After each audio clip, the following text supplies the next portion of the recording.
पिछले एपिसोड में हमने देखा था कि वोंग का फांडा फूट चुका है और सभी को ये पता चल गया है कि वोंग ने एग्जाम में चीटिंग की है।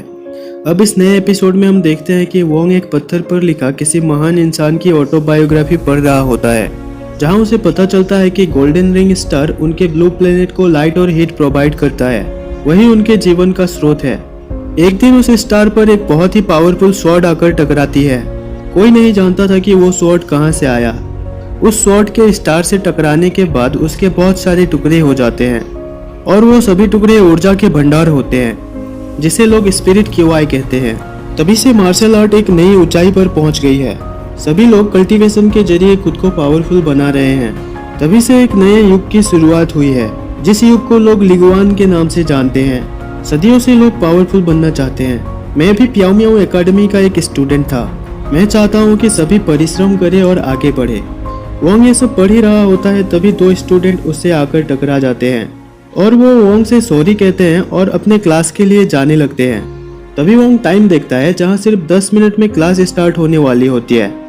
अब वोंग उन दोनों स्टूडेंट को ढकेलते हुए अपने क्लास के लिए जाने लगता है, जहां वो दोनों कहने लगते हैं कि इस चीटर की हिम्मत कैसे हुई हमें धक्का देने की।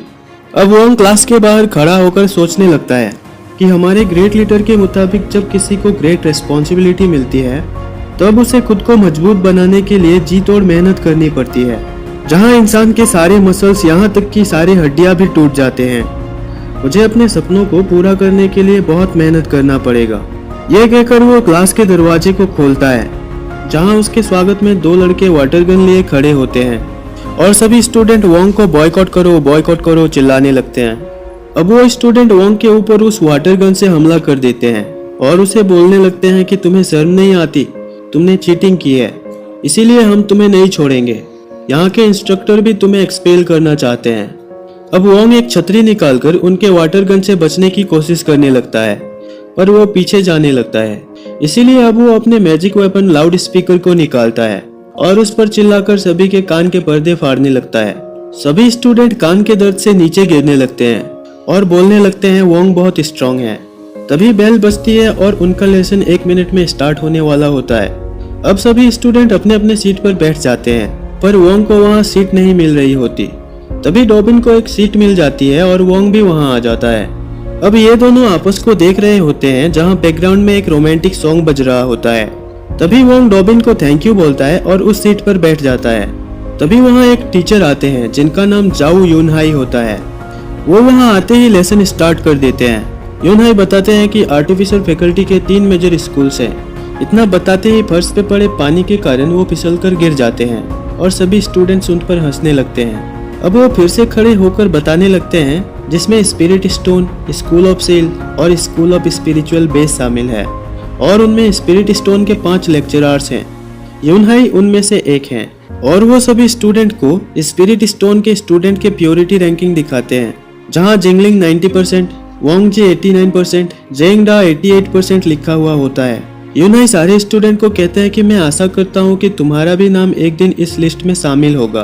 वोंग सोचने लगता है कि जेंगलिंग प्योरिटी रैंकिंग में सबसे टॉप पर है 90% प्योरिटी के साथ। तभी मास्टर यूनहाई उन सबको एक स्पिरिट स्टोन दिखाते हैं और सभी से पूछते हैं कि कोई बता सकता है कि हम क्यों स्पिरिट स्टोन बनाते हैं और क्यों सभी स्पिरिट कल्टीवेशन टेक्निक सीखना चाहते हैं। तभी डॉबिन खड़ा होकर कहने लगता है कि ये एंशिएंट मार्शल आर्ट को प्रमोट करता है और हमारे शरीर को स्ट्रॉन्ग बनाता है। मास्टर उसे गलत बताते हुए कहते हैं, अगर हम स्पिरिचुअल टेक्नोलॉजी डेवलप करना चाहते हैं तो हमें बहुत सारे स्पिरिट स्टोन चाहिए होंगे। स्पिरिट क्यूआई पिछले 37 सालों से हमारे धरती पर है, पर अभी तक वो किसी को मिली नहीं है। इसीलिए वो सभी के बीच स्पिरिट स्टोन को प्रमोट करते हैं। वो सभी स्पिरिट स्टोन को अपने करेंसी के बदले यूज कर सकते हैं, जिससे कल्टीवेशन के लिए बहुत सारे स्पिरिट स्टोन की जरूरत पूरा हो सके। ये सभी बातें सारे स्टूडेंट्स को काफी अमेजिंग लगती है। अब वोंग कहने लगता है कि प्याओ मियाओ एकेडमी के लोगों के पास काफी हाइडन टैलेंट्स हैं।